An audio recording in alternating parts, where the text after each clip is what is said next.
கர்த்தருடைய நாமத்துக்கு மகிமையுண்டாவதாக. இன்றைய வார்த்தை ஏசாயா 65:24. அப்பொழுது அவர்கள் கூப்பிடுகிறதுக்கு முன்னே நான் மறு உத்தரவு கொடுப்பேன், அவர்கள் பேசும்போதே நான் கேட்பேன். எனக்கு அருமையானவர்களே, நீங்கள் கூப்பிடும்போதே இதோ நான் இருக்கிறேன் என்று சொல்லி கர்த்தர் உங்களுக்கு மறு உத்தரவு கொடுக்கிற தேவனாக இருக்கிறார்.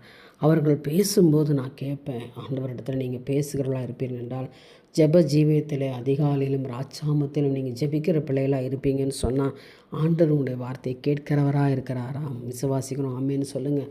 உங்கள் வார்த்தைகளுக்கு இன்றைக்கி தேவன் பதில் கொடுக்கிறவராக இருக்கார். நீங்கள் தேவனிடத்தில் பேசும்போது அவர்கிட்ட நம்ம பெற்றுக்கொள்கிறோம் என்ற நம்பிக்கையோடு பேசுங்க. கர்த்தர் இன்றைக்கு அதான் அவங்கள்ட்ட சொல்கிறார். அவர்கள் கூப்பிடுகிறதுக்கு முன்னே நான் மறு உத்தரவு கொடுப்பேன்.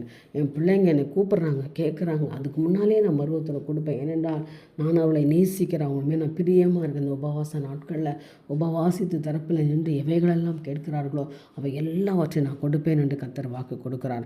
அவர்கள் பேசும்போதே நான் கேட்பேன். அவர் என்கிட்ட பேசுகிற வேளையிலே கட்டளை வெளிப்படுமாமே, நான் தூதுவனை அனுப்பி விட்டுவிப்பேன். உங்களுக்கு கட்டப்பட்ட கட்டுகளை நான் அவிழ்த்து போடுவேன் என்று கர்த்தர் இன்றைய தினத்திலே காலை வேளையிலே பேசுகிறார். நம்பிக்கையோட நாளை துவங்குங்க. இன்றைய தினம் ஒரு ஆசீர்வதிக்கப்பட்ட நாளாக இருக்க போது, உங்கள் கட்டுகள் அவிழ்க்கப்பட்ட நாளாக இருக்க போது, உங்கள் ஜெபம் கேட்கப்படுகிற நாளாக இருக்க போது, சத்துருக்கள் முன்பாய் கர்த்தர் உங்கள் தலையை உயர்த்துகிற நாளாக இருக்க போகிறேன். இன்றைய தினம் கர்த்தர் சத்துரு ஒப்பு கொடுப்பார். ஆலையிலையும் சும்மா இருப்பீங்க. யுத்தம் அவருடையது. ஜெயம் கொடுக்கிற தேவன் உங்களோடு இருக்கிறார். உங்கள் விண்ணப்பத்தை கேட்கிறார். அவர்கள் பேசும்போதே நான் கேட்பேன். என் பிள்ளைங்க என்னோடு பேசும்பொழுது நான் இன்றைக்கு ஒரு அற்புதத்தை செய்து என் பேரை நான் பெருமைப்படுத்திக் கொள்வேன் என்று கர்த்தர் சொல்கிறார். அதனால் இந்த நாளில் இந்த வார்த்தையின்படி ஆண்டவர் உங்களுக்கு செய்வாராக. கர்த்தர் உங்களுக்கு பெரிய காரியங்களை செய்வாராக.